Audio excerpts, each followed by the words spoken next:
ఆత్మను, శాంతి స్వరూపాన్ని, శివ పరమాత్మ నా తండ్రి.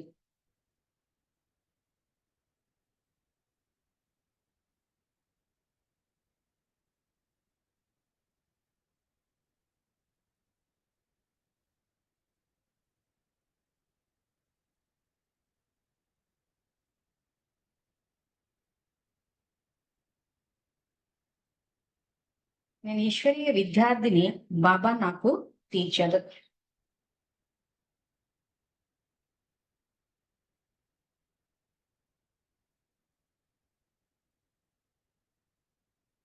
బాబా నాకు సద్గురువు, నేను మాస్టర్ సద్గురువును.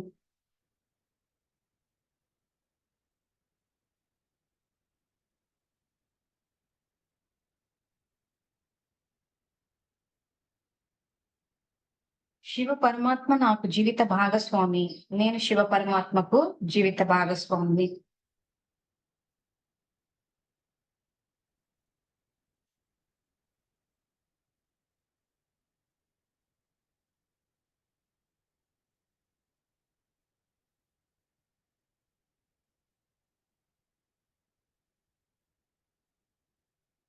శివ పరమాత్మ నుండి బేహద్ పుత్రవాన్ భవ అనే వరదానాన్ని స్వీకరించి నేను జగన్మాతను అయ్యాను.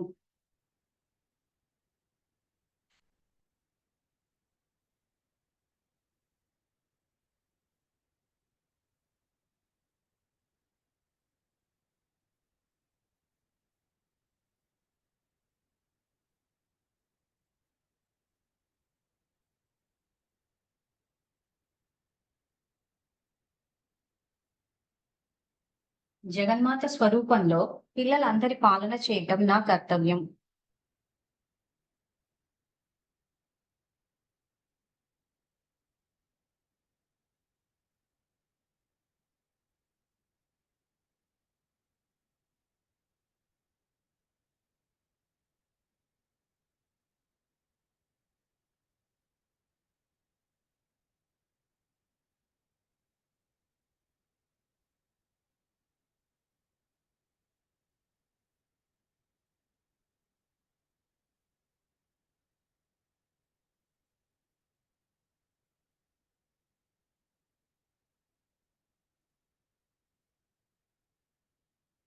జగన్మాత స్వరూపంలో పిల్లలందరికీ తండ్రి పరిచయాన్నిచ్చి తండ్రి సమానంగా చేయటం నా కర్తవ్యం.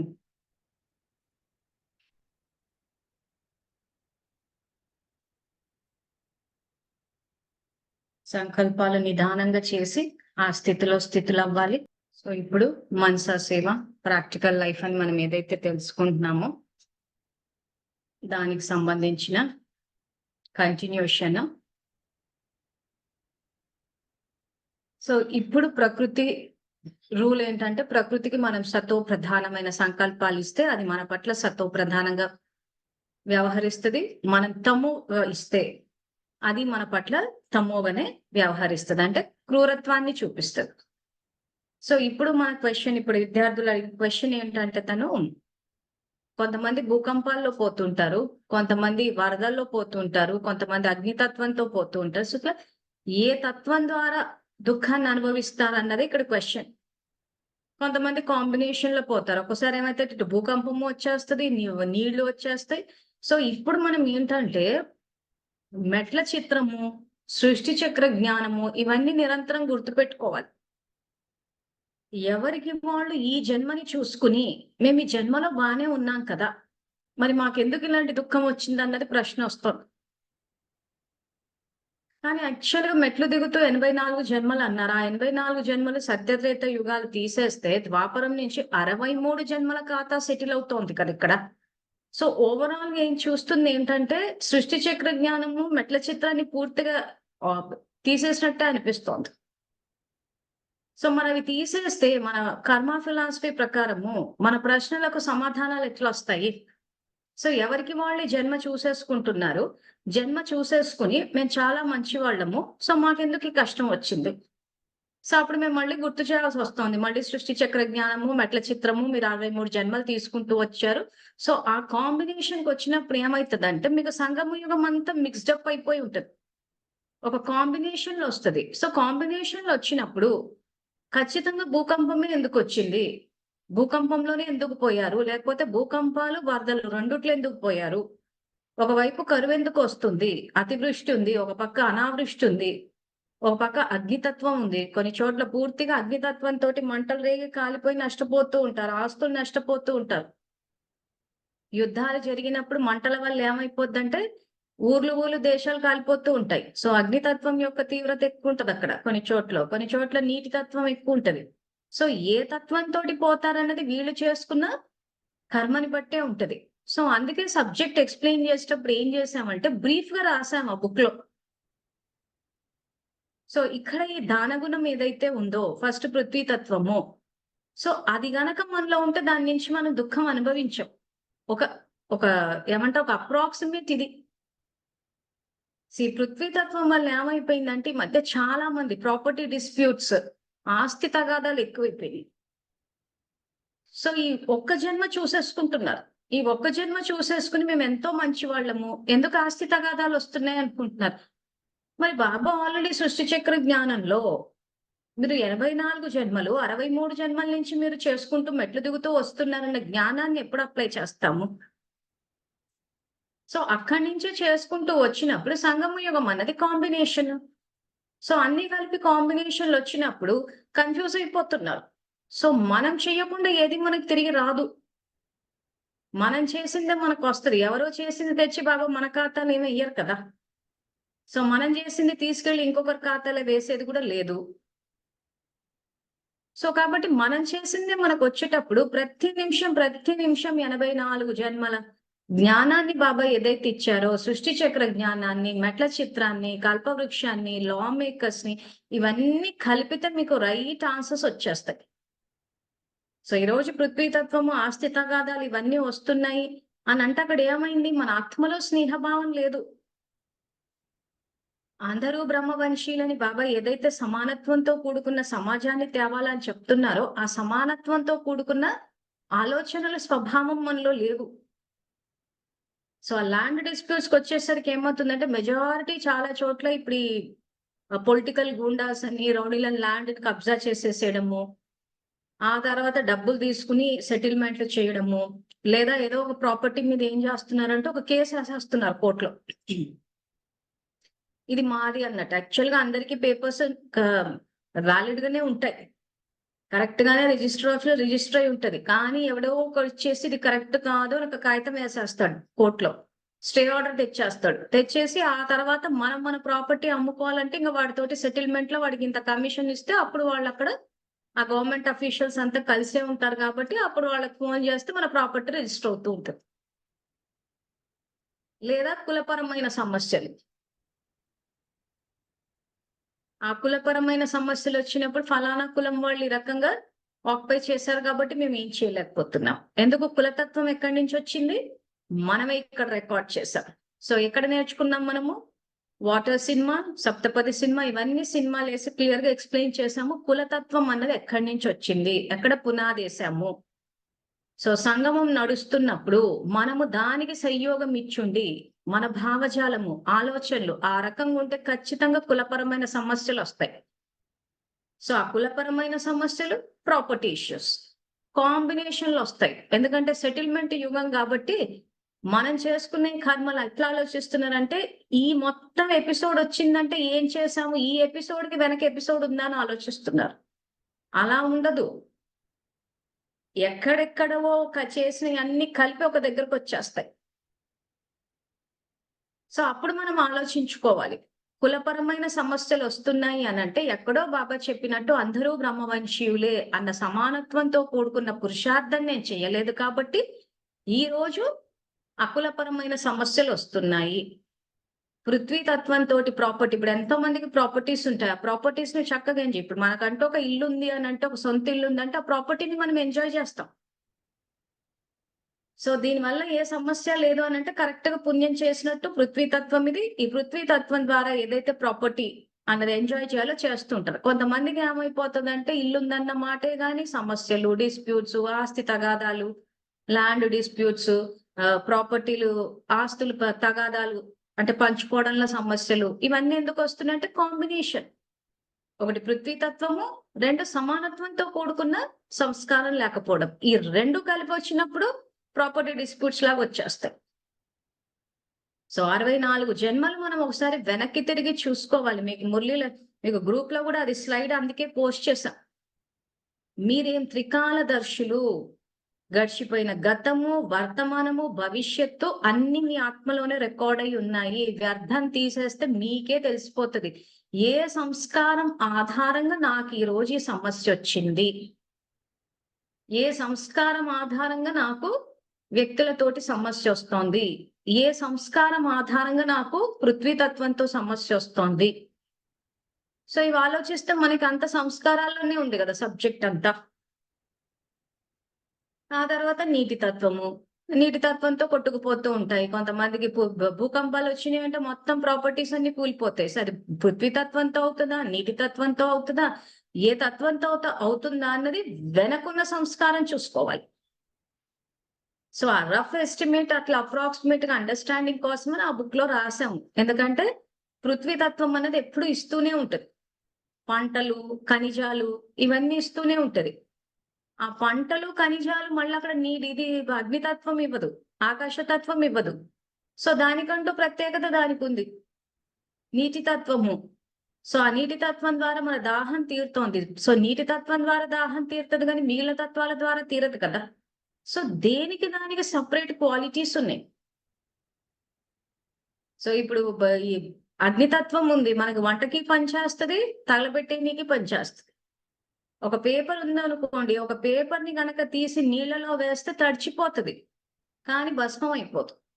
గాలిలో గనక ఎక్కువగా గాలి కొట్టిందంటే గాలితో పాటు వెళ్తుంది, మహా అంటే దుమ్ము ధూళి తగులుతుంది, ఇంకెక్కువ గాలిదైతే చిరిగిపోతుంది. అదే అగ్నితత్వం అనుకోండి, పూర్తిగా దాంట్లో వేస్తే కాలిపోతుంది, ఇంకా దాని రూపమే మారిపోతుంది. అందుకే బాబా భస్మం చేయండి అంటే. సో ఇప్పుడు ఇవి ఆలోచిస్తూ పోతూ ఉంటే సో ఒక్కొక్క తత్వానికి ఒక్కొక్క క్వాలిటీ ఉంది కదా. సో ఆ క్వాలిటీస్ మనలో ఉన్నాయా లేదా చూసుకోవాలి పాజిటివ్ గా. చూసుకుంటే అప్పుడు ఆ తత్వం. సో అండర్స్టాండింగ్ కోసం రాసాం కానీ యాక్చువల్ గా బాబా మురళిలో చెప్పేటప్పుడు స్ట్రైట్ గా ఆత్మ అన్న స్థితులు ఉంటే అవి అనుకూలంగా స్పందిస్తాయి, దాసీయ సేవ చేస్తుందని చెప్పాడు. విద్యార్థులు అర్థం చేసుకోలేకపోతున్నారు అన్నట్టు ఇంకా బాబాని అడిగి మొత్తం అంతా రీసెర్చ్ చేసి అప్పుడు రాసాం ఆ బుక్ ని. సో ఆ రీసెర్చ్ చేయడం కూడా అటు ఆ సీమ ప్రాంతంలో అనంతపూర్లో చేశాం కాబట్టి కరెక్ట్ గా అక్కడ సబ్జెక్ట్ ని ఆ మనుషులతోటి మాట్లాడి వాళ్ళలో ఏ సంస్కారాలు ఉన్నాయి, ఏ సంస్కారాలు ఉంటే పృథ్వీతత్వం ఇలా పంటలు పండటం లేదు, నీటి తత్వం స్పందించట్లేదు, సూర్యుడు చూస్తే విపరీతమైన ఎండలు. సో అక్కడ ఏమైపోయింది, ఇలాంటి తమో ప్రధాన క్వాలిటీస్ అందరిలోనూ వచ్చేసేసరికి అందరూ ఒక సమాజంగా దుఃఖాన్ని అనుభవిస్తారు. అంటే ఆ క్వాలిటీస్ ఉన్న ఆత్మలంతా ఒక ప్రాంతాన్ని సెలెక్ట్ చేస్తాయి. శరీరం వదిలేసిన తర్వాత ఏమైందంటే ఆత్మలో ఉన్న సంస్కారాల ఆధారంగా జన్మలు వస్తున్నాయి. సో ఆత్మలో ఏ సంస్కారాలు ఉంటాయో సహజంగా వెళ్ళి ఆ ప్రాంతంలో జన్మ తీసుకుని ఆ ప్రకృతి ద్వారా దుఃఖాన్ని అనుభవిస్తుంది. సపోజ్ ఆత్మల పుణ్యమే ఉంది, సంస్కారాలు దైవీగా ఉన్నాయి, సో ఖచ్చితంగా ప్రకృతి ఎక్కడైతే సత్వం ఉంటుందో అక్కడ జన్మ తీసుకుంటారు. సత్య త్రేతాయుగాల్లో ప్రకృతి సత్వ ప్రధానంగా సత్వం ఉంటది. ద్వాపరం వచ్చేసరికి ఏమైపోతుంది, భారతదేశము ప్రకృతి రజోస్థితిలోకి వచ్చేస్తుంది. రజోస్థితిలో కూడా ఉచ్చ స్థితిలో ఉంటది. ఇతర మతాల్లోకి వెళ్ళిపోయినప్పుడు ఏమైపోతుంది అంటే అక్కడ అన్ని ఎడారులు వచ్చేస్తాయి.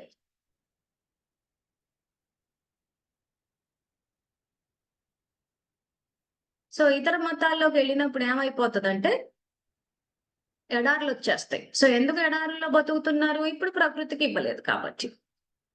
సో ఈ రకంగా ప్రకృతి ద్వారా దుఃఖాన్ని అనుభవిస్తున్నాము అని అంటే పరిష్కారం ఏంటి అంటే ఆత్మాన్న స్థితి ఇప్పుడు చేస్తూ పోవడమే. ఇంకా ఇస్తూ పోవాలి, ఇస్తూ పోవాలి, ఇస్తూనే పోవాలి, ఇంకా అంతే. మళ్ళీ అయితే తీసుకోవద్దు ఇంకా. అసలు ఆత్మ యొక్క స్వధర్మమే అదే అని చెప్తున్నారు. సో పంచతత్వాలు ఏం చేస్తున్నాయి అంటే ఇస్తూనే ఉన్నాయి అవి. సూర్యతత్వం ఉంది, తన టైంకి సూర్యుడు తన టైంకి తను వచ్చేసి వెలుగిచ్చేస్తాడు. సో సూర్యుడు కూర్చుని నేను అమృత వేళ లేవాలా వద్దా, పాటలు వేసుకోవాలా, పాటలు వేసుకుని ఇవ్వాలా, ఈ సోదంతా ఉండదు పంచతత్వాలకి. మనకే చేస్తున్నాం అంటే వాటిల్లో ఉన్న ఆ మాత్రం కామన్ సెన్స్ మనకు లేవు. సో అవన్నీ టైం ప్రకారం నడవగలిగినప్పుడు మనం ఎందుకు చేయట్లేదు. సో ఏ ప్రకృతి తత్వం అయినా దాని యొక్క సహజ తత్వానికి తగ్గట్టు చేస్తూ పోతుంది. సో అదే ప్రకృతి తత్వాలు ఉంటాయి. కానీ మన ఆత్మలో ఉన్న పాప పుణ్యాలను బట్టి, సంస్కారాలను బట్టి అవి వాటి యొక్క ప్రభావం మన మీద పడుతూ ఉంటది. ఇప్పుడు నిజామాబాద్‌కి మీకు చాలా వీడియోల్లో కూడా చెప్పాను. ఫస్ట్ టైమ్ ఈ సబ్జెక్ట్ స్టడీ చేసినప్పుడు, ఇవన్నీ చేస్తున్నప్పుడు ఒక దగ్గర అంటే ఇంకా అనంతపురం అని కాకుండా ఈ నిజామాబాద్‌కొస్తే అక్కడ కూడా ఎండలుంటాయి. కానీ నీటి తత్వం బానే ఉంది మళ్ళీ. సో పుస్తకాలు ఇచ్చేటప్పుడు రోడ్ మీద నిలబడి పంచుతూ ఉంటే, వెంటున్న సేవాదారులు అక్కయ్య ఎండలు, ఎండలు, ఎండలు నీడలోకి రండి, నీడలోకి రండి. భయపడిపోతున్నారు ఎండలంటే. మరి అదే సూర్యుడు, అదే వేడి దాంట్లో నేను నిలబడి ఇవ్వగలిగినప్పుడు వాళ్ళు అసలు రోడ్ ఎక్కడ ఉందంటే ఎళ్లి అక్కడెక్కడో చెట్ల దగ్గర నిలబడుతున్నారు. రోడ్ల మీద, బండ్ల మీద పోయే వాళ్ళు ఆ చెట్ల దగ్గరికెళ్లి తీసుకుంటారేంటసలు? మనమే నిలబడాల్సొస్తది గదా! సో ఎందుకు ప్రకృతిని చూసి భయపడుతున్నారంటే ఆత్మ శక్తిశాలిగా లేదు. ప్రకృతిని జయించలేదు. సో కాబట్టి ఆ సూర్యతత్వాన్ని చూసి ఎండకు భయపడిపోతున్నారు. భయపడిపోయి చెట్ల కింద నిలబడుతున్నారు. సేవలు ఆపేసి కూర్చున్నారు. ఏమంటే ఎండలు. సో ఎండాకాలం వస్తే ఎండలని ఆగిపోతారు. వర్షాకాలం వస్తే వర్షాలని ఆగిపోతారు. చలికాలం వస్తే మౌంట్ ఆబుకెళ్ళాలని ఆగిపోతారు. ఇంక చేసేదెప్పుడు?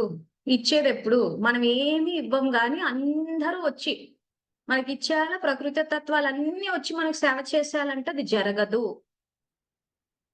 ఈ రోజు ప్రకృతి తత్వాలు మనకు సేవ చెయ్యాలంటే, మనం ఈ రోజు సేవలు చేసి, మన ఆత్మ అన్న స్థితిలో ఉండి, మన నుంచి సతో తరంగాలు వెళితే అప్పుడవి సేవలు చేస్తాయి. అంతవరకు చెయ్యయి. ప్రతి నిమిషము సంపాదించుకోవాల్సిందే. సో ల్యాండ్ డిస్ప్యూట్స్ మన జీవితంలో రాకూడదంటే అందరితోటి స్నేహభావంతో ఉండాలి. ఇంకా మనుషులు ఎలాంటి వాళ్ళైనా కానీ మన వైపు నుంచి మనం స్నేహంగా ఉండాల్సిందే. త్యాగం చేయాల్సొస్తే సంగమం నడుస్తుంది. త్యాగం చేయాల్సొస్తే చేసేయాల్సిందే. అంటే ప్రతీది అంటే ఆళ్ళు లెక్క పెట్టుకునేటప్పుడు ఎట్లా లెక్క పెట్టుకోవాలంటే, ఇప్పుడు సపోజ్ వడ్డీ వ్యాపారం చేస్తూ ఉంటారు. ఏదో రూ. 100కి రూ. 3, రూ. 5, రూ.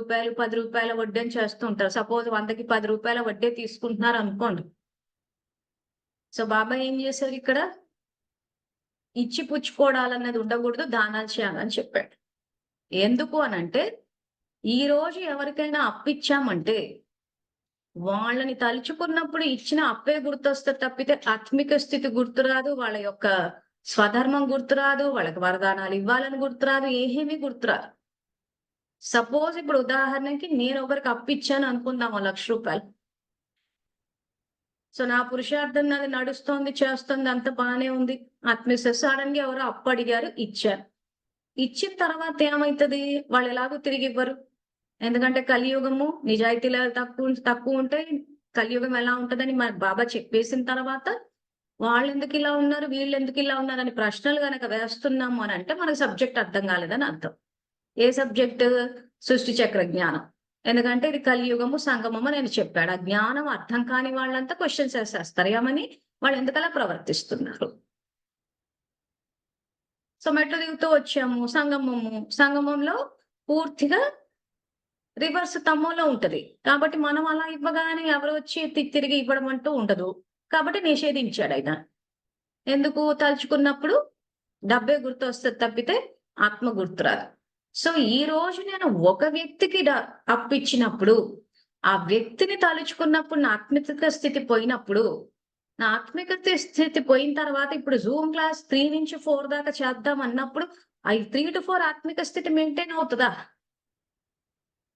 నిజంగా చెప్పాలంటే మీ ఎవ్వరికీ నేను ఇవ్వలేదు. మీ ఎవ్వరితో నాకు సమస్య లేదు.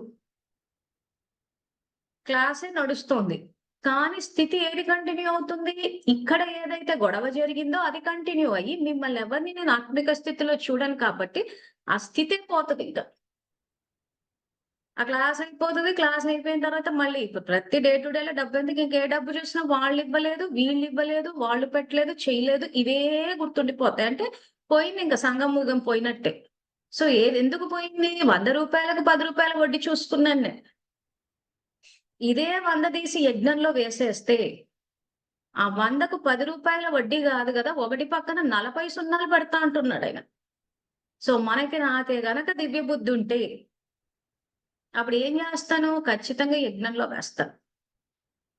సో అప్పుడు ఏమవుతది? ఆ 100కి ఏదైతే ఇప్పుడు వడ్డీ 10 అనుకుంటున్నామో, ఈ 100కి 10కి ఇవన్నీ కలిపి అసలు లెక్క పెట్టలేనంత ఒకటి పక్కన 40 పెడతా అంటున్నాడు. సో దివ్య బుద్ధి ఆత్మలైతే ఏం చేస్తారు? యజ్ఞంలో వేసుకుంటారు. లేనప్పుడు, ఆ దాత సంస్కారం లేనప్పుడు యజ్ఞంలో వేస్తే ఎంతొస్తది? అప్పులిస్తే ఎంతొస్తది? అన్న అవగాహన లేనప్పుడు ఇలాంటివి చేస్తూ పోతారు. చేసినప్పుడు ఇప్పుడేమైంది? నేనిచ్చిన అప్పు నాకు తిరిగి రాలేదు కాబట్టి, ఆ ఇచ్చిన వాళ్ళ పట్ల నాలో స్నేహగుణం ఉంటుందా? ఉండదు. సో, ఒక వ్యక్తి వల్ల నాకు స్నేహగుణం పోయి, అదే అందరి పట్ల కంటిన్యూ అయిపోతా. అప్పుడు నాకేమనిపిస్తది? ఛీ! అందరు ఇట్లా స్టేట్‌మెంట్‌లు ఏమని ఇస్తాం మనం? లోకమే ఇట్లుంది. మంచితనానికి రోజులే గాదు. నేనొచ్చి నన్ను డబ్బులివ్వమని జెప్పి అడగగానే నేనున్న పనులన్నీ మానుకొని వెళ్లి వెంటనే ఇస్తే, ఇగో చూసారా ఈరోజు నాకు విలువే లేదు. ఈరోజు ఇంకా ఆ తర్వాత మనకొచ్చే వ్యక్తులు గూడా ఈ టైప్ వోళ్ళే వస్తారు. ఈ సోది జెప్పేవాళ్ళు. టీవీలో జూస్తే ఇట్లాంటివే గనిపిస్తాయి అప్పులెగ్గొట్టినయన్నీ. సో, మొత్తం అంతా నా స్థితికి తగ్గట్టు అలాంటి వాళ్ళే వచ్చినప్పుడు, ఒక వ్యక్తితోటి ఒక రూ. 100 అప్పుతోటి స్టార్ట్ అయిన ఇష్యూ మొత్తం అంతా నా సృష్టినంతా నేనే పాడు చేసేసుకున్నాను. సో, నాలో స్నేహగుణం పోయింది. స్టేట్‌మెంట్‌లు ఎక్కువైపోయినాయి. లోకమే ఇట్లా ఉంది. మంచితనానికి రోజులు కాదు. అందరూ నన్ను మోసం చేసేది ఒకరైనా గాని మన స్టేట్‌మెంట్‌లు ఎట్లుంటాయంటే అందరూ. ఇంక అప్పుడు మనం ఎన్ని క్లాసులు పెట్టుకొని, సేవాధారులు ఎంత గ్రూప్‌లో పోస్ట్ చేసి, అందరూ ఆదిలో రాజవంశీయులు, ప్రస్తుతం బ్రహ్మవంశీయులు, మాస్టర్ సర్వే అని ఎన్ని అసంకల్పాలు చేసినా ఉపయోగం ఏముంది? 3-4 చేస్తాము. ఆ తర్వాత ఇచ్చిన అప్పులు, చిట్టీలు ఇవే గుర్తొస్తూ ఉంటాయి. సో, ఇది అప్పుల వాళ్ళకి అప్పు ఇచ్చామని ఇటు ఆలోచిస్తున్నామే కానీ, ఇటు పంచతత్వాలు ఎఫెక్ట్ అవుతున్నాయని ఆలోచించట్లేదు ఎవ్వరు. తమో ప్రధానత వచ్చేసింది నాలో. సో, తమో ప్రధాన తరంగాలు వెళ్తున్నాయి. సో, దానివల్ల ప్రకృతి యాక్చువల్‌గా ఆలోచించే వాళ్ళు ఎలా ఆలోచిస్తున్నారంటే, నేను ఈరోజు అప్పిచ్చాను. నా వడ్డీ నాకు తిరిగివ్వలేదు. నేను చిట్టి వేశాను. చిట్టి డబ్బులు రాలేదు. నాది నాకు రాలేదు అని ఇటు ఆలోచిస్తున్నారు. 5 పంచతత్వాలను వదిలేశారు. ఈరోజు మన ఆలోచన యొక్క ప్రభావం మొదట మనసు మీద, తర్వాత శరీరం మీద, తర్వాత సంబంధీకుల మీద, నాలుగవది ప్రకృతి మీద పడుతున్నప్పుడు, ఈ ఒక ఇన్సిడెంట్‌ని తీసుకొని ఇదే ఆలోచిస్తున్నారు. కానీ ప్రభావం ప్రకృతి మీద పడుతుందన్న విషయం అందరూ టోటల్‌గా ఎలిమినేట్ చేసేస్తున్నారు. అందుకే బాబా చాలా విషయాల్లో కాషన్ చేస్తూ ఉంటారు. సో, అందరూ ఎట్లా అంటే ఏ ఇన్సిడెంట్‌గా ఆ ఇన్సిడెంట్ ఆలోచించేస్తూ ఉన్నారు. సో, ఇది సెపరేట్ ఇన్స్టెన్స్. సో, నేను ప్రకృతిని ఏం చేయలేదు కదా మరి. నేనెంతో మంచిదాన్ని. ఇక నేనే అందరికి అప్పులిచ్చి నేను సహాయాలు చేసేసుకుంటూ ఉంటుంటే, ప్రకృతి ఎందుకు నా పట్ల ఇట్లా ప్రవర్తించిందంటే, మొత్తం అంతా సబ్జెక్ట్ చెప్తున్నాడాయన గదా! ఆత్మ, పరమాత్మ, ప్రకృతి మధ్యలో నడుస్తున్న డ్రామా అని చెప్పేసి. సో, నా స్థితి తమో చేసేసుకున్నాను నేను. తమో చేసుకున్నప్పుడు సహజంగా అలలు వెళ్ళిపోతున్నాయి నా నుంచి. మనసా సేవ అని చెప్పి ఏదో టైం పెట్టుకొని చేసేది కాదు గదిది. సో, ఒక ఇన్సిడెంట్ జరిగిందంటే అది ప్రకృతి మీద ప్రభావం పడుతుందన్న విషయమే మిస్ అయిపోయింది కాబట్టి, చాలా సందర్భాల్లో ఆ ప్రకృతి వైపరీత్యాలొచ్చేసినప్పుడు క్వెషన్స్ వచ్చేస్తున్నాయి. మేమంతా మంచోళ్ళం. మేమందరికి దాన పుణ్యాలు చేసుకుంటూ ఉంటాం. సేవలు చేసుకుంటూ ఉంటాం. ప్రకృతి ఎందుకిట్లా తన ప్రకోపాన్ని చూపిచ్చింది? అటు తిప్పి, ఇటు తిప్పి ఎవరిని తప్పు పట్టాలో తెలీదు గాని భగవంతుడి మీద ఏసేస్తారు. ఆయనకు కోపమొచ్చేసింది యాక్చువల్‌గా ఆయనకు కోపం రాలేదు. నేను అప్పులు ఎవరికైతే ఇచ్చానో వాళ్ళు నాకివ్వలేదని జెప్పి నాకు కోపమొచ్చింది. ఒక వ్యక్తికిస్తే ఒక వ్యక్తి మీద కోపం రాలేదు నాకు. మొత్తం సమాజం మీద కోపమొచ్చేసింది నాకు. ఎందుకంటే అందరూ అట్లాంటి వాళ్ళే. అందరూ నా మంచితనాన్ని అడ్వాంటేజ్‌గా తీసేసుకుంటున్నారు. అందరూ నన్ను లోకువ చేసేస్తున్నారు. నన్నందరూ పొగుడుతున్నారు. పనులు చేయించుకుంటున్నారు. పనులయిపోయిన తర్వాత నన్ను జస్ట్ లైక్ ఒక స్క్రాప్ లాగా తీసుకెళ్ళి డస్ట్‌బిన్‌లో పడేస్తున్నారు నన్ను. నాకు విలువే లేదసలు. ఇవే గదా మనం ఇచ్చే స్టేట్‌మెంట్స్. సో, మన ఎక్స్‌పెక్టేషన్ ఏంటంటే అందరూ మనల్ని ఒక డైమండ్, ఒక అపురూపం, ఒక ఎంతో విలువైన ఒక వజ్రంలాగా మనల్ని ట్రీట్ చేయాలన్నది మన ఎక్స్‌పెక్టేషన్. కానీ అందరూ మనల్ని ఎట్లా ట్రీట్ చేస్తున్నారు? ఒక స్క్రాప్, ఒక చెత్త. సో, మన ఎక్స్‌పెక్టేషన్ జూస్తేనేమో డైమండ్ ఉంది. పబ్లిక్ జూస్తేనేమో స్క్రాప్. స్క్రాప్ అంటే తెలుసు గదా! అంతా కలిపి అమ్మారా ఎప్పుడైనా స్క్రాప్ ఆడ తెచ్చి అంత మూటగట్టా దీనికేం రాదు అనేసి అసలు ఇగ అది పనికే రాదు. అసలు స్క్రాప్ కింద గూడా తీసుకోమంటారు కొన్ని. అంటారా లేదా? చూసే ఉంటారు గదా! సో ట్రీట్మెంట్ సమాజం నుంచి అదే వస్తుంది. అంత స్క్రాప్ లాగా ట్రీట్ చేస్తున్నారు. మనమేమో డైమండ్ బాబా డైమండ్ అంత వజ్రం లాంటి వాళ్ళంటే మనకు అసలు ఎక్కనే ఎక్కదాయన మాటలు. ఆయన ఎన్ని రకాలుగా మురళిలో మనం పొగుడుతూ ఉంటాడు. ఎంతో ఉన్నత స్థితిలో. నాకు తెలిసి ప్రపంచంలో బాబా పొగిడినంతగా, మెచ్చుకున్నంతగా ఎవరు మనం మెచ్చుకోరు. కానీ అసలు మనకి ఎక్కనే ఎక్కువ. మీరు మధురమైన వాళ్ళు, వజ్రం ఉండేవాళ్ళు ఇవన్నీ ఏవెక్కరు. ఎవరైతే మనల్ని స్క్రాప్ గా ట్రీట్ చేస్తారో వాళ్ళు మనకి ఇంపార్టెంట్ అయితే అదిగో నన్ను స్క్రాప్ గా ట్రీట్ చేస్తారు. అంటే వేస్ట్ స్క్రాప్ అంటే ఇంకా స్క్రాప్ అంతా తీసి పడేస్తారు అన్నట్టు. సో ఈ టైప్ లో ఆలోచిస్తూ పోయి ఇదే ఆలోచిస్తున్నాం గాని మరి ప్రకృతి మీద ప్రభావం పడట్లేదా? పడ్డప్పుడు మరి ఖచ్చితంగా మనము ఒక చోట ఒక సమస్య వచ్చిందని చెప్పి మొత్తం సమాజానికి, దేశానికి అన్నిటికీ స్టేట్మెంట్లు ఇచ్చేసి ఆ తర్వాత దాత సంస్కారాన్ని వదిలేసుకుంటారు. ఇంక ఇవ్వడం మానేస్తే అమ్మో ఇంకా మేము ఎవ్వరికి ఎందుకు వచ్చిన తలకాయ నొప్పులు ఇవన్నీ అంటారు. ఇంక ఇవ్వడమే మానేస్తారు. ఆ తర్వాత స్నేహగుణం ఉండదు. ఒక వ్యక్తితో మొదలైంది ఇంక అందరితోటి ప్రవర్తిస్తారు. మళ్ళీ మాకు ప్రాపర్టీ డిస్ప్యూట్స్ వచ్చాయి, మాకు ల్యాండ్ డిస్ప్యూట్స్ వచ్చాయి. మేము అంత కష్టపడి సంపాదించి తెచ్చుకున్న ఇది ఇదిగో వాళ్ళు కబ్జాలు చేశారంటే చేస్తారు మరి. ఆ డబ్బు సంపాదించిన పద్ధతే కరెక్ట్‌గా ఉండట్లేదు గదా! స్థితే కరెక్ట్‌గా ఉండట్లేదు గదా! పోనీ బాబా చెప్పినట్టు సేవా కార్యక్రమాల్లో వేసేటప్పుడు అన్నా గాని బుద్ధి ఉపయోగించి వేస్తున్నామా? ఫంక్షన్స్ అని, అవని, ఇవని, స్మృతి దివసాలని వేసేస్తూ ఉంటారు. అవన్నీ చేస్తే నేను వ్యర్థ ఖాతాలో వేస్తాను అని చెప్పేసాడాయన.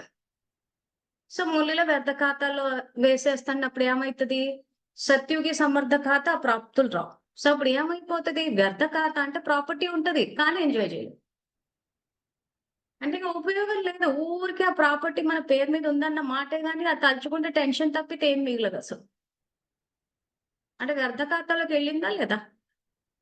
ఇది యాక్చువల్‌గా ఆయన మురళిలో చెప్పే సమర్థకాత, ప్రాప్తులు, వ్యర్థ ప్రాప్తులు.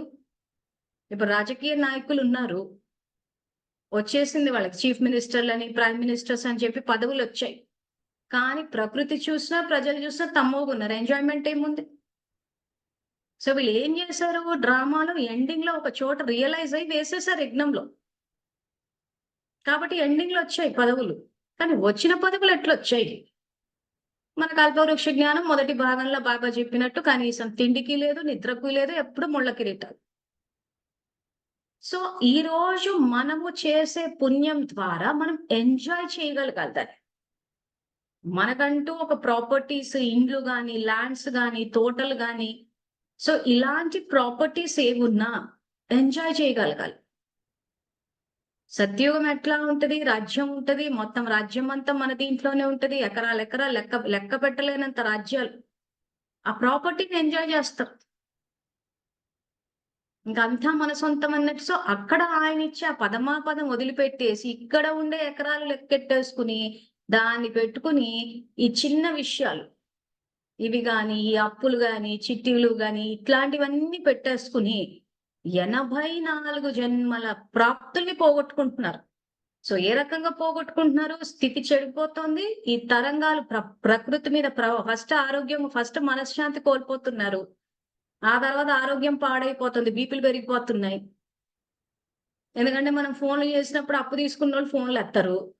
ఎత్తకపోయేసరికి మనకు బీపీలు పెరిగిపోతాయి. ఓ స్టేజ్‌లో ఇంకా హీట్ ఎక్కిపోతది. సో, కోపం ఎక్కువైపోతది. సో, కోపం ఎక్కువైపోయినప్పుడు ఏమైతది? ఆ బీపీ పెరిగిపోతది. హెడేక్ వచ్చేస్తది. ఆ తర్వాత ఆ ఫ్లో, ఆ బ్లడ్ ప్రెషర్ యొక్క ఫ్లో కూడా పెరిగిపోయిందనుకోండి. ఎక్కువగా నరాల మీద కూడా ప్రభావం పడిపోయి కొన్ని సందర్భాల్లో పెరాలిసిస్ వచ్చే అవకాశాలు కూడా ఉన్నాయి. బీపీ ఉంటే పెరాలిసిస్ వస్తది. విన్నారా ఎప్పుడన్నా డాక్టర్ల దగ్గర? అంటే ఏంటి లోపల ప్రెషర్ పెరిగిపోతది. బ్లడ్ ఫ్లో అవ్వాల్సిన దాని ప్రవాహం ఏదైతే ఉందో ప్రవహించాల్సిన దానికన్నా ఇంకెక్కువ ప్రెషర్ తోటి ప్రవహిస్తది. సో, అప్పుడు ఆ నర్వ్స్ చిట్లిపోతాయి చాలా మందికి. లేదా ఆ నర్వస్ బ్రేక్ డౌన్ అయిపోయి పెరాలిసిస్ దాకా వెళ్ళిపోతూ ఉంటారు. ఒక దగ్గర స్టార్ట్ అయింది అక్కడి దాకా వెళ్ళిపోయింది. అంటే మనం చేసుకునే కర్మల్ని బట్టి ఉంటది. మనం అండర్‌గో అవుతున్న తీవ్రతను బట్టి ఉంటది. సో, ఈ తలకాయ నొప్పులన్నీ ఎందుకని జెప్పి, ఇదిగో బాబా ఈ రకంగా మీ భాగ్యాన్ని రచించుకోండి. భాగ్య రచనా కళాన్ని మీకే ఇస్తున్నాను. ఏవైనా ఇలాంటి ప్రాపర్టీ ఇష్యూస్ ఉన్నా, సంస్కారాల పరంగా సంఘర్షణలున్నా సార్ట్ ఔట్ చేసేసుకోండింకా. ఎక్కడో చోట కొంత కాంప్రమైజ్ అవ్వాల్సి వస్తే కాంప్రమైజ్ అయిపోయి సార్ట్ అవుట్ చేసేసుకున్నాం అనుకోండి. ఇంకా బాబా చెప్పినట్టు ఎవరు రెడీగా ఉన్నాం అనుకోండి. ఇంకా సమస్య ఏముంది? ప్రస్తుతము బాబా చెప్పినట్టు అతీంద్రియ సుఖం అనుభవంలోకి వస్తది. భవిష్యత్తులో 84 జన్మలకు సుఖపడతాము. మళ్ళీ సంగమం వచ్చినప్పుడు ఈ ఇష్యూస్ రైజ్ అవ్వవు కదా! ఇప్పుడు ఏవైతే మనకు సమస్యలు వస్తున్నాయో డబ్బు పరంగా గాని, ప్రకృతి పరంగా గాని ఏవైతే వస్తున్నాయో అవి వచ్చే కల్పంలో రిపీట్ కాకుండా మంచి శ్రేష్ఠ జన్మలు తీసుకుంటాం కదా ఆఖరి వరకు. సో బాబా మనకి ఈ రోజు ఆ కళాన్ని ఇచ్చినప్పుడు మనం ఎందుకు వాడుకోవట్లేదు? ప్లస్ మన ప్రతి ఒక్క నిమిషము మన తరంగాలు, ఆలోచన యొక్క అలలు ప్రకృతిలోకి వెళ్తున్నాయన్న విషయం గుర్తుండాలి. సో మన ఇంట్లో మనకి గొడవ అవుతుంది అనంటే మన ద్వారా క్రోధం యొక్క తరంగాలు వెళ్తున్నాయి. ఈ రోజు మనం పిల్లల్ని కొడుతున్నామంటే మనలో ఉన్న హింసా ప్రవృత్తి ఏదైతే ఉందో ఆ హింసకుతో కూడుకున్న ఆలోచనల యొక్క తరంగాలు ప్రకృతిలో వెళ్తున్నాయి. మనం ఆలోచించేటప్పుడు కుటుంబ సభ్యులు, పిల్లలు అని ఇవే ఆలోచిస్తున్నాం. ప్రకృతిని విస్మరిస్తున్నాం. సబ్జెక్ట్ అర్థమవుతుందా? ఎక్కడ మిస్ అవుతున్నారో అందరూ. సో అప్పుడు ఏమైపోతది? ఖచ్చితంగా ఎక్కడో చోట ఉన్నట్టుండి సడన్ గా ప్రకృతి వైపు నుంచి ఆహ్, దాని యొక్క తీవ్రత వచ్చేసరికి మేము ఏం చేసాం ఇప్పుడు ప్రకృతి ఈ రోజు సపోజ్ మన కేదార్‌నాథ్ ఎగ్జాంపుల్ తీసుకుంటాం. ఆ కేదార్‌నాథ్ చార్ధామ్ యాత్ర వెళ్దామని చెప్పి అందరూ వెళ్లారు. ఆ తర్వాత నీళ్లు ఎంత ఉధృతితోటి వచ్చాయో మనమంతా టీవీల్లో చూసాం. ఆ నీటికి భయపడి పరిగెట్టుకుంటూ వచ్చారు. కొంతమంది టోటల్‌గా ప్రాణాలే కోల్పోయారు. సో వాళ్ళందరిని టీవీలో చూపించేటప్పుడు అందరూ ఏమన్నారు? మేము దర్శనం చేసుకోవడానికి వెళ్ళాం. మాకు కష్టాలొచ్చాయి. మేమెంతో మంచివాళ్ళం అన్నారు. కాలచక్రాన్ని వెనక్కి తిప్పి చూస్తే వాళ్ళలో ఎంత క్రోధము, ఎంత ఆవేశము, నీటి తత్వం ద్వారా దుఃఖాన్ని అనుభవించారు. సో నీటి తత్వంలో ఉన్న ముఖ్య గుణం ఏంటి? శాంతి. అది ఆ నీళ్లు తాగినప్పుడు ఎంతో రిలీఫ్ వస్తది మనకి. సపోజ్ దాహంగా ఉన్నప్పుడు నీళ్లు తాగి చూడండి ఎంత రిలీఫ్, రిలాక్సేషన్ ఎంత శాంత అనుభవం అయితది. ఆ తర్వాత నీటి తత్వం ఎప్పుడూ ప్రవహిస్తూ ఉంటది. దాని దారిలో ఎన్ని రాళ్ళు వచ్చినా, కొండలు, కోనలొచ్చినా అన్నిటికి సర్దుకుపోతూ, మలుచుకుంటూ వెళ్ళిపోతూనే ఉంటది. ఎక్కడ ఆగదు, గొడవలు పెట్టుకోదు, వెళ్లి సముద్రుడిని కలుస్తది ఫైనల్‌గా. సో ఈ క్వాలిటీస్ ఉన్నప్పుడు ఏమైద్దంటే, ఆ నీటి తత్వం ద్వారా దుఃఖాన్ని అనుభవించారు. అక్కడ ఆ రోజు అనుభవించిన వాళ్ళకి ఈ క్వాలిటీస్ ఏవి లేవు. సో నీళ్లు ప్రవహించేటప్పుడు ఏం చేస్తది? దాని పరివాహక ప్రాంతాలన్నిటిని సస్యశ్యామలం చేసుకుంటూ వెళ్ళిపోతుంది. అందరికీ పంటలు పండడానికి ఆ నీళ్లొస్తాయి కాబట్టి, ఆ పంటలు పండినప్పుడు అందరూ ఆహారాన్ని స్వీకరించగలుగుతారు. అంటే సస్యశ్యామలం చేసేస్తది. సో మనం ఎవరి జీవితాలలో వెలుగులు నింపాము? అంటే ఎవరి జీవితాల్ని చిగురింపజేశాము? సో ఇలా అనుభవించే వాళ్ళంతా ఏం చేస్తారంటే పూర్వజన్మలు తిప్పి చూస్తే అందరి జీవితాల్ని వినాశనం చేసినోళ్ళే ఉంటారు. సో అది ఈ జన్మలోకొచ్చేసింది. సో ఈరోజు మనం ఒక పని చేస్తున్నామంటే వాళ్ళ జీవితాలు అంటారు చూసారా? అంటే పచ్చదనంతో ఉండాలి అన్నట్టు. అంటే జీవితం పచ్చగా ఉండాలి, కాపురం పచ్చగా ఉండాలి అంటామా లేదా? సో ఆ రకంగా అందరి జీవితాల్లో పచ్చదనం ఉండేటట్టు చూడాలి గానీ అన్నిటిని కాల్చి బూడిద చేసేసేటట్టు ఉండొద్దు గదా! చాలా సందర్భాల్లో చాలా మంది జీవితాన్ని కాల్చి బూడిద చేసేస్తూ ఉంటాం మన ఆలోచనలు, చేతలతోటి. సో అప్పుడు ఏమైపోతది? ఖచ్చితంగా నీటి తత్వం విజృంభిస్తది. ఎందుకంటే ఆ తరంగాలు వెళ్లి వీళ్ళ ఖాతాలో అది ఉంటది కాబట్టి. సో చెప్పదలుచుకుంది ఏంటంటే ఫైనల్‌గా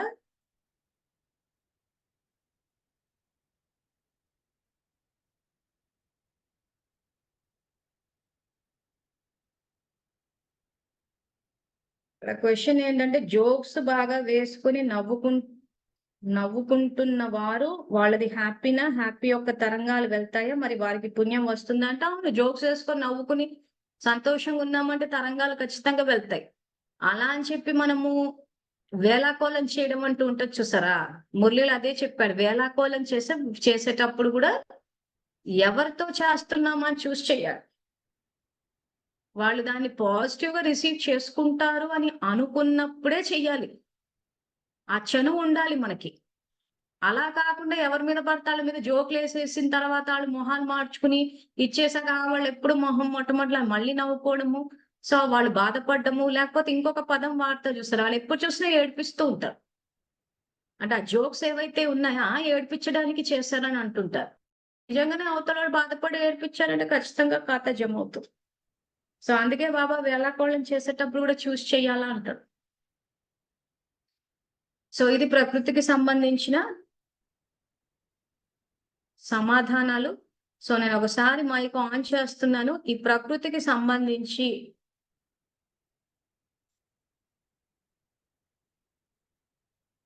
ఏవైనా ప్రశ్నలు ఉంటే అడగండి. శివలీలక్కయ్య ముందు మీరు అడగండి. మీ డౌట్ క్లారిఫై అయిందా ఇప్పుడు?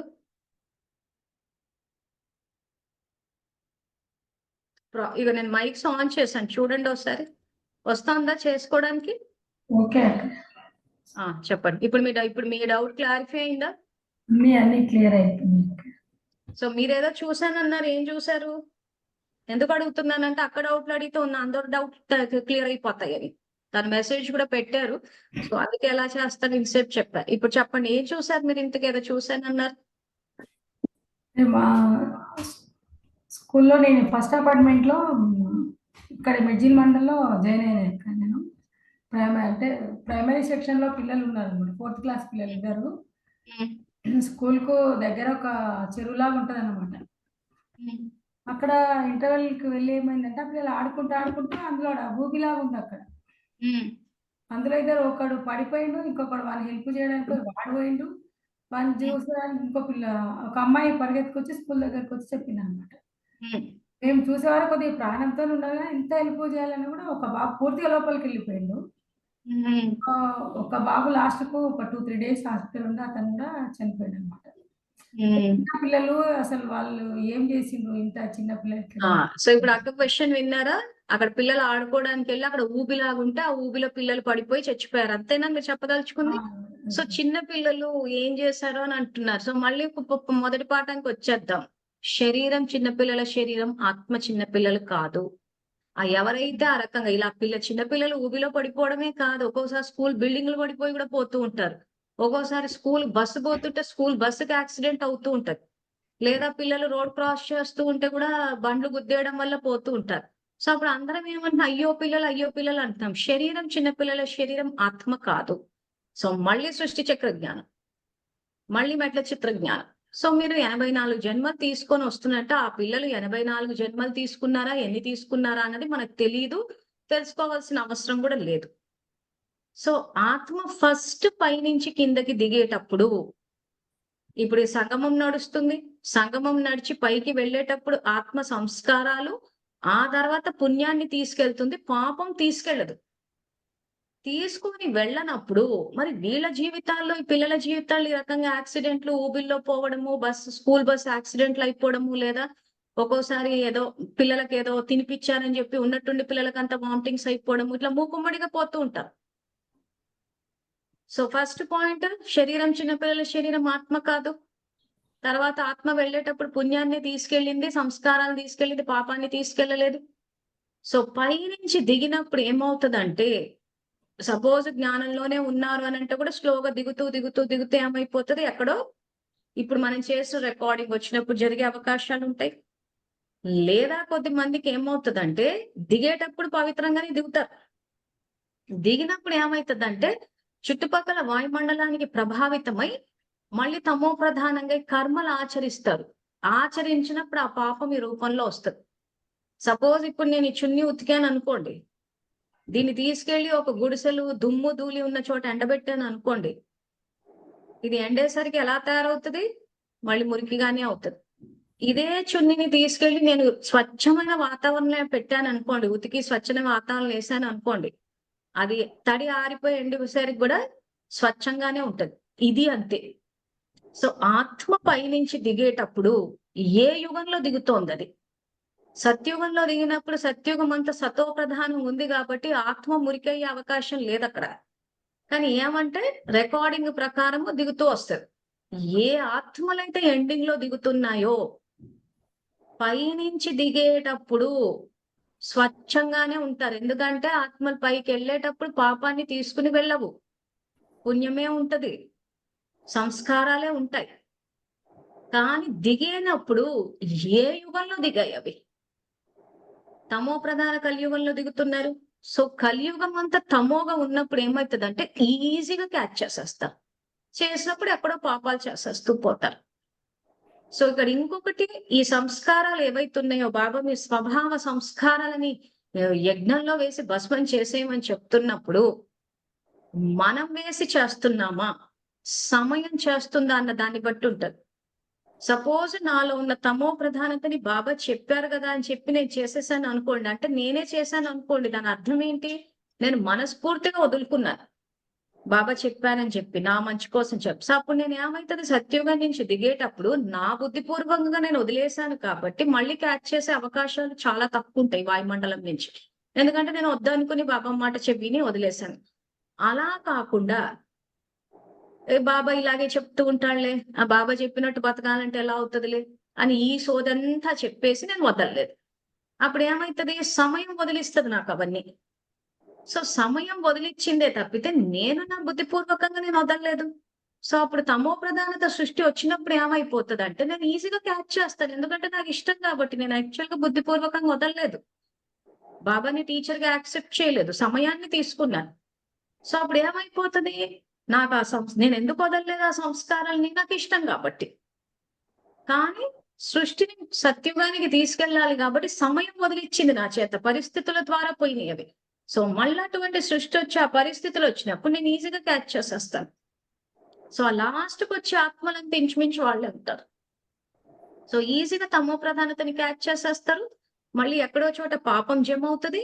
ఆ పాపం జమైనప్పుడు అది ఎంత అనుభవించాలో అనుభవించేసి శరీరం వదులుతారు. సపోజ్ ఆ పాపము సపోజ్ ఒక 7 ఇయర్స్ పిల్లలే అనుకుందాం. 7 ఇయర్స్‌కే చనిపోయారనుకోండి. అంటే అక్కడ ఏమైంది? ఆ పాపం అనుభవించడానికి ఆ జన్మ తీసుకుంటారు. అది అనుభవించేసిన తర్వాత శరీరం వదిలేస్తారు. సపోజ్ ఓ వ్యక్తి ఓ 10 మర్డర్‌లు చేసాడనుకుందాం. ఓ 10 మంది నా మొత్తం అనుభవించాలి అన్నప్పుడు ఏమైతది? ఖచ్చితంగా అన్ని జన్మలు తీసుకోవాల్సొస్తది. అన్ని సార్లు చావాల్సొస్తది. లేదా అది మొత్తం అండర్‌గో అయ్యేటట్టన్నా వస్తాయి. సో కరెక్ట్‌గా డిఫరెంట్ వస్తాయా? ఒకసారి వస్తదా అన్నది వాళ్ళు చేసుకునే దీన్ని బట్టి ఉంటది. కొంతమంది పిల్లలు పుట్టినాగానే పోతారు. అంటే అంతవరకే ఉందని అర్థం. కొంతమంది 6, 7 ఇయర్స్‌కి పోతూ ఉంటారు. అంటే ఆ చేసుకున్న పాపం అనుభవించేసిన తర్వాత శరీరం వదిలేస్తారు. సో ఇప్పుడు ఈ పిల్లలు ఊబిలో పడ్డారు. సో ఏదైతే ఆ సఫకేషన్ అండర్‌గో అయ్యుంటారో, ఆ భయాన్ని ఏదైతే అంటూ ఉంటే ఎక్కడో వీళ్ళందరికి ఇచ్చుంటారు. అదే ఇక్కడికొచ్చింది. సో ఆ వ్యక్తులు వీళ్ళు ఎవరికైతే ఇచ్చుంటారో, వాళ్ళు ఏ పాటో క్షమాభావన అని చెప్పేసి ఇచ్చేసి వాళ్ళు కార్మిక్ సైకిల్ నుంచి బయటకొచ్చేసుంటారు. ఈ పిల్లలకి వీళ్ళ ఖాతాలో ఉండిపోయి ఉంటది. సో అప్పుడు ప్రకృతి ద్వారా గూడా పోతారు. మీకు అర్థమైందా? ఇద్దరు వ్యక్తులున్నారు. సపోజ్ ఏ అన్న వ్యక్తి బి అన్న వ్యక్తిని కొట్టాడనుకోండి. సో బి నాకెందుకులే అని చెప్పేసి క్షమించేసి కార్మిక్ సైకిల్ నుంచి బయటకొచ్చేసారు. కానీ ఏ ఖాతాలో పాపం ఉంది గదా! సో ఇప్పుడు ఏ ఖాతాలో పాపం ఉందంటే, ఆ పాపం ఎక్కడి నుంచి రావాలి? అయితే ఇలాంటి పరిస్థితుల నుంచన్నా రావాలి. ఈ ఊబిలో పడిపోవడమో, బస్సుని గుద్దేయడమో, పైనుంచి పడ్డమో, కింది నుంచి ఇచ్చేయడమో, ట్రైనొచ్చి గుద్దేయడమో. సో ఈరోజు ఏ బిని తిట్టాడు, కొట్టాడు అనంటే బి అండర్‌గో అయ్యాడు. కానీ మళ్ళీ తిరిగి కొట్టకుండా, సరే ఏం జేస్తారంటే కొంతమంది వాళ్ళ పాపానికి ఆళ్ళే పోతారు. భగవంతుడు చూసుకుంటాడులే అని చెప్పి మళ్ళీ ప్రతీకార చర్యలేమి చేయకుండా వాళ్ళ మటుకు వాళ్ళు ఆ సైకిల్ నుంచి బయటకొచ్చేస్తారు క్షమించేసి. మరి ఏ ఖాతాలో పాపం ఉంది గదా! ఈ వీని కొట్టాడు, తిట్టాడు, భయపెట్టాడు, సఫరింగ్ ఇచ్చేసాడు. ఆ సఫరింగ్ ఈ ట్రైన్‌ల కింద పడడమో, లేకపోతే ఊబిల్లో పడడమో, లేకపోతే ఆ బస్సుల్ని గుద్దేయడమో ఇట్లా ఏదో ఒకటి. ఇప్పుడు మనం ఊబి మీద గూడా కేసేయలేము, ట్రైన్‌లో కేసేయలేము. సో అక్కడికి పోయినట్టే గదా! సో ఆ రకంగా చేసుకున్న కర్మ దీన్ని బట్టి తిరిగొస్తూ ఉంటది. రాకుండా అయితే ఉండదు. సో పిల్లలని మనం ఏదైతే అంటున్నామో ఒకటే పాయింట్ గుర్తుపెట్టుకోవాలి. శరీరం చిన్న పిల్లల శరీరం ఆత్మ కాదు. ఆత్మ తన జర్నీలో ఉంది. ఆ జర్నీలో ఉన్నప్పుడు వాళ్ళ ఖాతాలో ఎక్కువుందనుకోండి. సో ఆ 7 ఇయర్స్ కని చేసి వదిలేసి మళ్ళీ నెక్స్ట్ జన్మ తీసుకుంటారు. సో ఎక్కువ పాపం ఉందంటే ఇంకా ఒక్కొక్క జన్మ కాంబినేషన్‌లో చేశారనుకోండి. ఓ జన్మలో ఊబిలో పడతారు. ఒక జన్మలో మర్డర్ జరుగుతది. ఒక జన్మలో బాంబు పేలుడులో పోతారు. ఇవన్నీ జరుగుతున్నాయంటే ఎందుకు?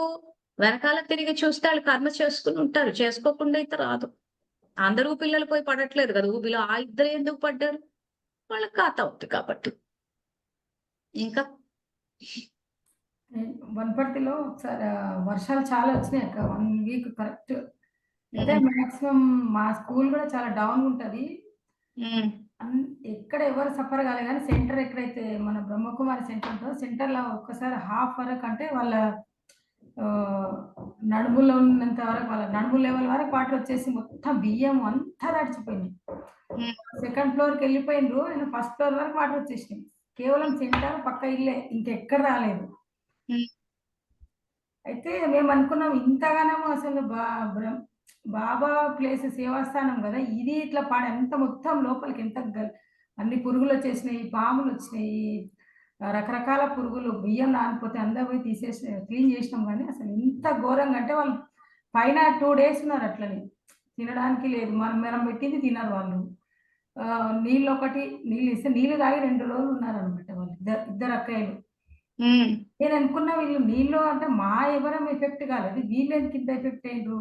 వీళ్ళ మీద ప్రకృతి వీళ్ళకెందుకు ఇట్లా అయింది ఈ మధ్య అంటే ఆలోచన వచ్చింది ఈ మధ్య. వెళ్ళి అడిగారా అవన్నీ? మీరు అంత మాది సురక్షిత స్థానాలు అంటారు కదా, మరి ఎందుకు ఇట్లా అయిందని? అడిగిన. మా ఇళ్ళకి ఎవరికి రాలేదు. కనీసం గుడిసెలు కూడా కరెక్టే ఉన్నాయి. మీకెందుకు అక్క ఇట్లా వచ్చిందంటే వాళ్ళు కరెక్ట్ సమాధానం అయితే చెప్పలేదు.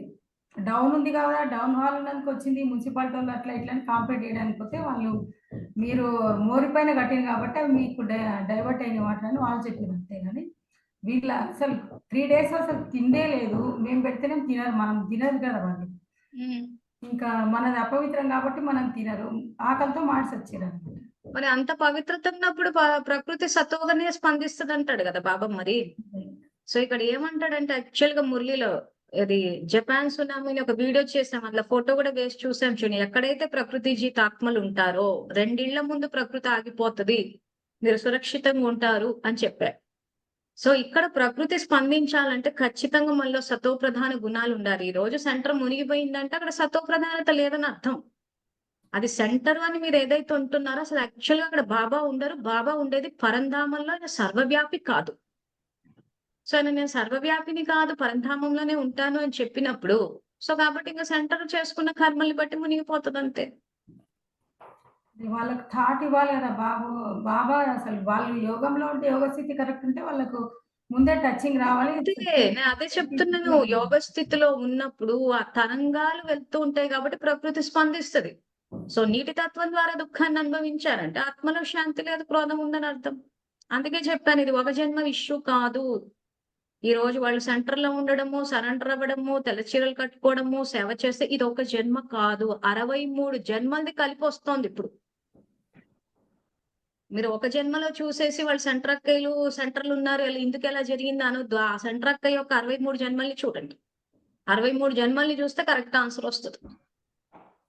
అందుకే మాటికి క్లాస్ స్టార్టింగ్ లోనే చెప్పాను, సృష్టి చక్ర జ్ఞానము మెట్ల చిత్ర జ్ఞానాన్ని పక్కన పెట్టేసి ఆలోచిస్తున్నారు అంత. ఎందుకు అన్న ప్రశ్నకు ఆన్సర్ అదే. మీరు చెప్పిన సెంటర్ అక్కయ్య 63 జన్మలు చూస్తే మీకు కరెక్ట్ ఆన్సర్ వస్తుంది. ఏమి చేసుకోకుండా అయితే రాదు. ఇంకా బాబాతో కనెక్ట్ అంటే జ్ఞానం తెలిసినప్పుడే 63 జన్మల పాపాన్ని తీసేస్తారంట కదా అక్కయ్య. అవును, తీసేస్తాడు. సో ఇప్పుడు బాబా కనెక్ట్ అయితే ఏమవుతుందంటే ఆత్మలో ఉన్న 63 జన్మల పాపం వినాశనం అయిపోతుంది. ఆత్మలో ఉన్నది తీస్తున్నాడు ఆయన. అవునా? సో ఈ రోజు నేను మిమ్మల్ని మాట అన్నానే అనుకోండి. సో మీ ఆత్మలో రికార్డ్ అయింది, నా ఆత్మలో రికార్డ్ అయింది. ఇప్పుడు నేను బాబా కనెక్ట్ అయ్యా, నా ఆత్మలో ఉన్న పాపాన్ని వినాశనం చేశాడైనా మరి మీ ఆత్మలోది వినాశనం అవ్వలేదు కదా. సో ఖచ్చితంగా మీరు స్పందిస్తారు. అవునా? సో ఇక్కడ బాబా పాపాన్ని వినాశనం చేయడం అంటే ఆత్మలో ఉన్న పాపం వినాశనమై ఇది తీస్తాడే తప్పితే బయట పరిస్థితుల్ని మార్చడేనా. సో కాబట్టి ఇక్కడ ఆత్మలో పాపాన్ని వినాశనం చేసిన తర్వాత వర్తమానంలో మనం ఆత్మిక స్థితిలో ఉండాలి.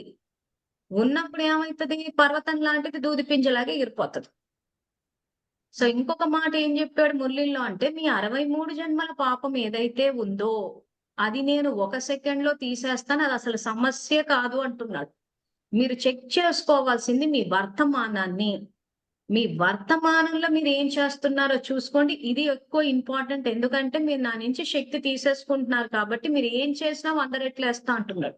సో ఇప్పుడు మీ సెంటర్ అక్క ఈ టాపిక్ వస్తే ఆ 63 జన్మల పాపాన్ని తీసేసి ఉంటాడైనా. మరి వర్తమానంలో జమ అవుతున్న పాపకి ప్రత్యక్ష ఫలం రాదా? వర్తమానంలో ఏమి పాపమే చేయలేదంటారా? సో వాళ్ళు వర్తమానంలో ఆయన నుంచి శక్తి తీసేసుకుని, ఆయన నుంచి జ్ఞానం తీసేసుకుని, ఆ తర్వాత జ్ఞానానికి వ్యతిరేకంగా వెళ్ళి, బాబాకి వ్యతిరేకంగా వెళ్ళినప్పుడు, యజ్ఞానికి వ్యతిరేకంగా వెళ్ళినప్పుడు ఖచ్చితంగా 100% జమ అయినప్పుడు మరి పాపం వస్తుందిగా తిరిగి. మీకు ఆ రకంగా జరిగిందంటే ఖచ్చితంగా చట్టానికి భగవంతుని చట్టాలకు వ్యతిరేకంగా ఏదీ జరగదు. సో అందుకే మురళీల బాబా అదే చెప్తున్నాడు. మీ 63 జన్మల ఖాతా సమస్య కాదు. అది అజ్ఞాన కాలము. అజ్ఞాన కాలంలో మీరు చేశారు కాబట్టి నేను తీసేస్తాను. అది సమస్యే కాదంటున్నాడు.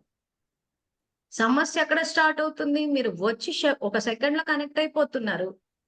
సమర్థ సంకల్పాల ఖజానా ఎవరి దగ్గర లేదు. అన్ని వ్యర్థ సంకల్పాలు చేయడము.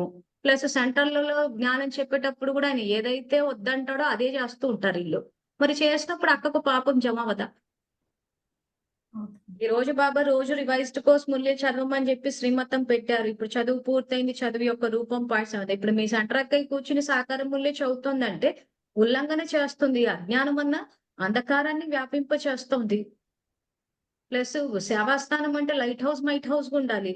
సో సేవాస్థానం నుంచి జ్ఞాన ప్రకాశం వెళ్ళట్లేదు. శక్తి యొక్క ప్రకాశం వెళ్ళనప్పుడు మరి ఆయన ఏం చూసి పుణ్యం వేయాలి వాళ్ళకి చెప్పండి? ఏం చూసి ప్రకృతి సేవ చేస్తుంది అంటారు? ప్లస్ బాబా మన్మనాభవ అన్న మహామంత్రాన్ని ఇస్తే తన్మనాభవ ధన్మనాభవాన్ని ఇచ్చారు. మరి యజ్ఞానికి ద్రోహం చేసేటప్పుడు ప్రకృతి వచ్చి సేవ ఎందుకు చేస్తుంది? యజ్ఞ ద్రోహులకి ఖచ్చితంగా సఫరింగే ఉంటది. అసలు మీకు బ్రహ్మకుమారుల గురించి ఏ డౌట్ వచ్చినా కానీ మురళి నుంచి ఆలోచించుంటూ పోండి. వాళ్ళు ఏం మురళి చదువుతున్నారు, ఏం చదువుతున్నారు, ఏమి ఇస్తున్నారు అందరికి, ఏ జ్ఞానాన్ని ఇస్తున్నారు? ఆత్మజ్ఞానాన్ని ఇస్తున్నారా? దేహ జ్ఞానాన్ని ఇస్తున్నారా? సృష్టి చక్ర జ్ఞానము, మెట్ల చిత్ర జ్ఞానము, ముల్లోకాలు, కల్పవృక్షం ఈ జ్ఞానం చెప్పారా మీకు? అష్టశక్తులు ఎలా వాడాలో చెప్పారా? ఏమి చెప్పలేదు. మరి ఏమి చెప్పండి ప్రకృతి వచ్చి ఎందుకు సేవ చేస్తుంది? అంత అజ్ఞానాన్ని వ్యాపింపజేసి అందరి పురుషార్థాన్ని దెబ్బ కొట్టేసి అసలు ప్రకృతినే జయించినప్పుడు ప్రకృతి వచ్చి ఎందుకు సేవ చేస్తుంది? సో బ్రహ్మకుమారుల మీద ఏ డౌట్ వచ్చినా ఫస్ట్ స్టార్ట్ చేసేటప్పుడు మురళి నుంచి స్టార్ట్ చేయాలి. అక్కడి నుంచే ఆజ్ఞను ఉల్లంఘిస్తూ పోతున్నారు. సో అదే వ్యాపింప చేస్తూ పోతున్నారు. ప్రస్తుతం అయితే సెంటర్ లో ఇద్దరే ఉంటారు అక్కయ్య. పెద్ద అక్కయ్య మురళి చదవాలి, చిన్న అక్కయ్య వినాలి. ఇద్దరే బుక్ చేసుకోవాలి, తినాలి. ఎవ్వరు వెళ్ళడమే లేదు. అందరు బంద్ అయ్యారు. ఎవ్వరు లేరు. మొత్తం అంటే ఈ సేవ కాదు కదా, సేవాస్థానం అని భగవంతుడు చెప్పిండు. కానీ అక్కడ సేవ ఏం జరగడమే లేదు. ఎందుకు పెట్టుకున్నావు? తింటారు, పడుకోవడం, తినడం, నిద్ర. 2 to 4 వరకు ఎవరైనా అసలు బ్రహ్మదేవుడు వచ్చి ఫోన్ చేసినా ఎత్తారు. మాకు డిస్టర్బెన్స్ చేస్తారు మీరు, మేము అమృత వేళ లేస్తాము, మీరు మీకు ఎన్నిసార్లు చెప్పాలక్కయ్య ఫోన్ చేయొద్దన్నారంటే, మరి 2 to 4 ఎట్లా ఎమర్జెన్సీ పడితే ఏం చేయాలంటే చేయొద్దు, మీరు 4 తర్వాతనే చేయాలి. 2 పొద్దున అమృత వేళ లేసి మధ్యాహ్నం పడుకుంటే ఇక త్యాగం ఏం చేసినట్టు? ఇదే అడుగుతాం. మరి ఎందుకు లేస్తారు అందరు పొద్దున 4 o'clock అట్లా లేవచ్చు కదా అంటే, మేము అలసిపోతాం కాబట్టి మేము 2 to 4 కంపల్సరీ మాకు అసలు రెస్ట్. యోగం చేసి ఎవ్వరు అలసిపోరు. యోగం చేస్తే ఇంకా శక్తి వస్తది. యోగం చేసి అలసిపోతున్నారంటే ఆ పాటలు విని అలసిపోతున్నారు.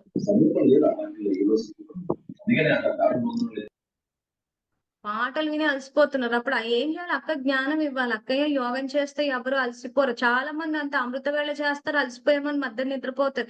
అసలు యోగం చేస్తే శక్తి వస్తది, ఉల్లాస ఉత్సాహాలు వస్తాయి, ఇవ్వాలి అన్న తపన వస్తది. కానీ నేను పొద్దున్న చేశానని చెప్పి మధ్యాహ్నం నిద్రపోతున్నానంటే పొద్దున అలసిపోయాం మనం పాటలు విని విని. పాటలు విని అలసిపోయి పడుకుంటే అదే సంగీతంలో అంతే కదా! పొద్దున్న లేసి నిద్దట్లుండేది. పాటలు వినిపిచ్చేసి ప్లస్ ఆ పాటలకు అందరి నిద్రలు చెడగొట్టేసి పొద్దున ఇంత పాపపు కథ జమేసేసుకొని ఆయన స్పష్టంగా చెప్తున్నాడు. అలసట పోవడానికే నేను నిద్ర అన్న ప్రక్రియ పెట్టాను అనంటే, మనము అలసట నుంచి బయటికి రాకుండా మందికున్న అలసటనంతా చెడగొట్టేసి ఇంత కాక జమ చేసుకొని నేను పొద్దున్న లేసాను కాబట్టి మధ్యాహ్నం నిద్రపోతా అంటే ఇంక త్యాగం ఏం చేసినట్టు? ఏం త్యాగం చేసినందుకైనా భాగ్యం ఇవ్వాలి చెప్పండి? అప్పుడు అప్పుడు నిద్ర టీచర్‌గా మీరు ఉద్యోగం చేస్తున్నారు. మేము చేసాం. మనం కాంపిటీటివ్ ఎగ్జామ్స్ రాసినప్పుడు మనము పొద్దున 4 గంటలకు లేసి చదివాము. అవునా? 4:00, 3కే చేసాం. సో 3 గంటలకు లేసి చదివాం కదా! అని మధ్యాహ్నం నిద్రపోయామా? పోలేదు కదా! ఇప్పుడు ఉద్యోగాలకన్నిటు వెళ్ళాం. మధ్యాహ్నం మనము పొద్దున్నే లేసి అసలు మీటింగ్‌లని రాత్రి ఎప్పుడొస్తున్నామో, ఏం చేస్తున్నామో ఏమీ తెలీదు. మనం పోతున్నామా మధ్యాహ్నం నిద్రలు మరి? మరి వాళ్ళకే ఎందుకొస్తుంది నిద్ర? అది అమృత వేళ నిద్రపోయేది కాదు. అక్కడ ఏమైపోయిందంటే అతిగా తినడం ఒకటి, ప్లస్ పని పాట ఏం లేకపోవడము, సోమరితనం. సో ఆ రకంగా పడుకుని ఏం చేస్తారంటే సోమరితనం యొక్క తరంగాలు వ్యాపింపచేస్తారు. అది సోమరితనం యొక్క ఇప్పుడు చూసారా, ఇది నిద్ర అన్న ఆస్పెక్ట్ చూస్తున్నారు అందరూ. కానీ ఆ తనువు యొక్క సోమరితనం, బుద్ధి యొక్క సోమరితనం వల్ల సోమరితనం యొక్క తరంగాలు ప్రకృతిలోకి వెళ్ళి ఆ ప్రకృతి ద్వారా మొత్తం విశ్వంలోని ఆత్మలు క్యాచ్ చేస్తున్న విషయాన్ని ఎవరు గమనించలేకపోతున్నారు.